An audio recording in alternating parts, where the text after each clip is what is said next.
तो यार BCA और BSc वाले बच्चों को लगता है कि वो लोग जर्मनी नहीं आ सकते मास्टर्स करने। क्यों? क्योंकि उन्होंने जो कोर्स किया इंडिया से वो 3 साल का है, और जो जर्मनी या जो बीटेक वगैरह करते हैं वो 4 साल की होती है, और जो जर्मनी में भी रिकॉग्नाइज लिखा हुआ डार्ट की वेबसाइट पे वो 4 साल ही है। बट इसका मतलब ये नहीं आप आ ही नहीं सकते हो, आप आ सकते हो, सब कुछ पॉसिबल है भाई। यूनिवर्सिटी सिलेक्शन थोड़ा आपको देख के करना पड़ेगा, कोर्स कम हो जाते हैं, ढूंढना थोड़ा मुश्किल रहता है, चांसेस कम है होने के, बट पॉसिबल है। मेरा खुद का एक दोस्त आ रहे था अक्टूबर में, मैंने उसको इस प्रोसेस में मदद की थी। हम साथ में ही स्कूल गए हैं यार। उसने BCA करी है जनकपुरी से, दिल्ली में जनकपुरी है जहाँ, वहाँ से उसने BCA करी है, और वो भी इस अक्टूबर में फ्रैंकफर्ट आ रहा है। उसका एडमिशन हो चुका है, वो वीज़ा प्रोसेस में लगा हुआ है अपने। तो यार पॉसिबल है, तो ये मत सोचना अगर आपने BCA या BSc कर रखी कि आप नहीं आ सकते, आप लोग आ सकते हो। सो हाय गाइस, मैं पिछले 3-4 सालों से जर्मनी में रह रहा हूँ और बैचलर्स कर रहा हूँ मैं कंप्यूटर साइंस में। नेक्स्ट ईयर तक आई होप वो भी ख़त्म हो जाएगी। तो यार मुझे इस लाइन में ज़्यादा एक आइडिया है। जो BCA वाले स्टूडेंट्स हैं, कंप्यूटर साइंस की ही ऑलमोस्ट वो फील्ड है, इस चीज़ में मेरे को एक ठीक ठाक आइडिया है आप लोग कैसे यहाँ अप्लाई कर सकते हो, कैसे क्या कर सकते हो। और BSc वाले जो BSc कंप्यूटर साइंस करते हैं, आप BSc में कई चीज़ें हैं, केमिस्ट्री कर रहे हैं, फिजिक्स कर रहे हैं, बायोटेक्नोलॉजी, जो कुछ है। आज इस वीडियो में मैं हर एक चीज़ के बारे में बात करने वाला हूँ और आपको बताने वाला हूँ कि यार आप लोग कैसे यहाँ आ सकते हो। ज़रूर एंड तक ज़रूर देखना पड़ती है वीडियोस के लिए। तो यार मेन प्रॉब्लम कहाँ आती है? जर्मनी में एडमिशन इस बेसिस पे नहीं मिलता आपको कि आपने यार बस एक बैचलर डिग्री कर रखी है और अब आप मास्टर्स करना चाह रहे हो किसी भी फील्ड में, चाहे वो रिलेटेड हो ना हो। ऐसा यहाँ नहीं होता। यहाँ की अपनी अलग से रिक्वायरमेंट्स हैं, वो मैंने लिख रखी हूँ। मैं एक बार आपको पढ़ के भी बता देता हूँ। जैसे एक तो आपका देखा जाएगा आपकी जो बैचलर है वो रिकॉग्नाइज्ड है या नहीं।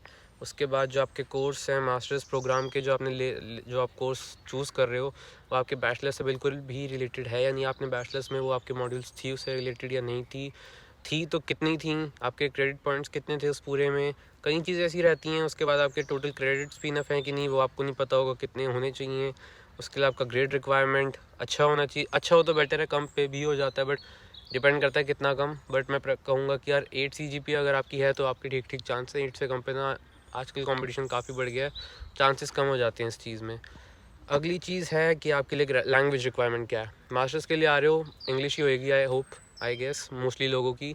तो हाँ, इंग्लिश के लिए आपको IELTS का एग्ज़ाम देना पड़ेगा, और लैंग्वेज रिक्वायरमेंट्स में और कुछ नहीं। बाकी जर्मन आप यहाँ आने से पहले थोड़ी बहुत बेसिक सीख सकते हो रहने के लिए। अब बात करते हैं BSc स्टूडेंट्स की। अगर आप BSc 3 साल का ही कोर्स है, सेम प्रॉब्लम्स ही हैं आप लोगों की भी।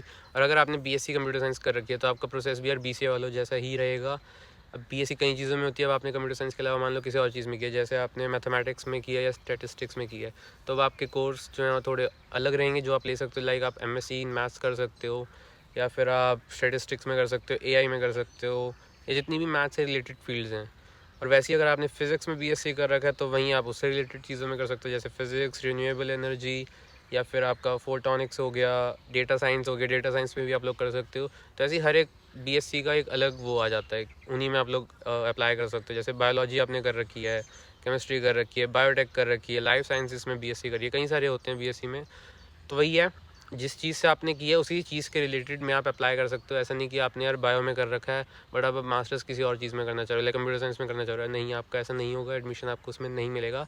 तो ये चीज़ ज़रूर देखना यार। लोग ऐसे ही रैंडमली अप्लाई कर देते हैं कि यार मैंने गलत चीज़ में बैचलर्स कर रही है, अब मैं मास्टर्स किसी और चीज़ में करना चाहता हूँ, एडमिशन नहीं मिलेगा, सीधा सीधा रिजेक्शन आ जाएगा, पैसे वेस्ट कर रहे हो आप वहाँ अप्लाई करके। तो यहाँ अगर मैं आपको एक ऑनेस्ट चीज़ बताऊँ तो ये है कि यार आप लोग अप्लाई कर सकते हो, आप लोग यहाँ ज़रूर आ सकते हो, बट आपके चांसेस कम है, रिस्की रहता है आपका प्रोसेस। तो इसलिए मैं आपको रिकमेंड, क्योंकि हर एक चीज़ अच्छे से देखी जाती है, आपके हर एक मॉड्यूल की चीज़ को भी अच्छे से देखा जाएगा, उसके पॉइंट्स कितने, टोटल पॉइंट्स कितने हैं, कितने आवर्स थे, पूरा काफ़ी चीज़ें देखी जाती हैं। और आपको कोर्स ढूंढने में भी बहुत बहुत मेहनत लगेगी, ऐसा एक पर्टिकुलर जो आपकी इन सारी रिक्वायरमेंट्स पूरी करे। तो मैं वही कहूँगा, अगर आप BCA या BSc वाले हो और आप यहाँ अप्लाई करना चाह रहे हो, रिकमेंड मैं यही करूँगा यार, जिसको इस चीज़ का पता हो उसी के थ्रू करवाना यार, खुद से इसमें पंगे ना लेना, क्योंकि एप्लीकेशन फ़ीस ऑलरेडी उतनी ही लगेगी। पहली एप्लीकेशन के वो 8-9 हज़ार लेंगे, फिर 3-4 हज़ार जो होते हैं। तो टाइम वेस्ट भी होएगा, पैसे भी वेस्ट होएंगे, और उससे आपका एडमिशन नहीं होएगा। थोड़ा प्रोसेस आप लोगों का है, अलग है, नॉर्मल बीटेक वालों जैसा नहीं है कि थोड़ा इजी रहे आपका एडमिशन। तो इस चीज़ में जिसको अगर पता है आप जानते हो, अदरवाइज़ आप लोग मेरे पे भी इस चीज़ के बारे में कॉन्टैक्ट कर सकते हो। इंस्टाग्राम पे आप लोग मुझे टेक्स्ट कर सकते हो, या फिर कमेंट सेक्शन में कमेंट कर सकते हो। बाकी मैं रिकमेंड करूँगा आप एक बार मेरे को इंस्टा पे टेक्स्ट कर दो अगर आपको इस चीज़ से रिलेटेड कोई इशू है। और बाकी मैं गूगल फॉर्म भी इस वीडियो के नीचे डाल रहा हूँ। अगर आप BCA BSc वाले स्टूडेंट्स हो और आप जर्मनी आना चाह रहे हो तो आप लोग उस फॉर्म को भर सकते हो। इवन दो अगर आप बीटेक वाले भी और आप ये वीडियो देख रहे हो, आप लोग भी भर सकते हो यार। उनका प्रोसेस थोड़ा ईजी होता है, बट ऑलमोस्ट सेम ही है। University selection and admission process जो कुछ है, इन सब चीज़ों से कोई भी, अगर आप इन सब चीज़ों में आपको कोई भी डाउट है तो आप वो फॉर्म भर सकते हो यार।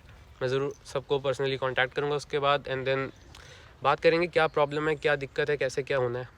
और स्टिल अगर आप खुद से अप्लाई करना चाह रहे हो तो मैं फिर से आपको एक बार क्लियरली 3-4 चीज़ें बता दूँ। बाकी मैंने डिस्क्रिप्शन में भी ये चीज़ें लिख देनी है कि आप लोगों को क्या चेक करना चाहिए अप्लाई करने से पहले। सबसे पहले चीज़ कि जो आपकी जो यूनिवर्सिटी है 3 ईयर बैचलर प्रोग्राम जो आपका था वो जर्मनी में एक्सेप्टेड है भी कि नहीं।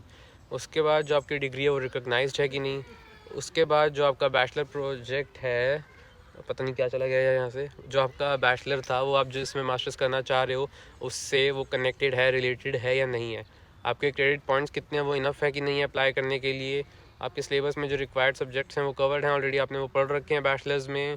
आपकी ग्रेड, आप ग्रेड रिक्वायरमेंट मीट कर रहे हो, आपका ग्रेड क्या रहा है ओवरऑल डिग्री का, पर सेमेस्टर क्या था और पर सब्जेक्ट क्या था। उसके अलावा आपका कोर्स किस लैंग्वेज में है, मोस्टली इंग्लिश में ही होगा तो इंग्लिश के लिए आपको आइल्स चाहिए, टॉयफल चाहिए। ये सब चीज़ें अगर आप खुद से अप्लाई करना चाहते हो आप लोग देख सकते हो, इन सब चीज़ों के थ्रू वो कर सकते हो। But still I would recommend, जैसा मैंने अभी कहा, रिस्क मत लो यार। नहीं हुआ फिर 1 साल का वेट करना पड़ेगा।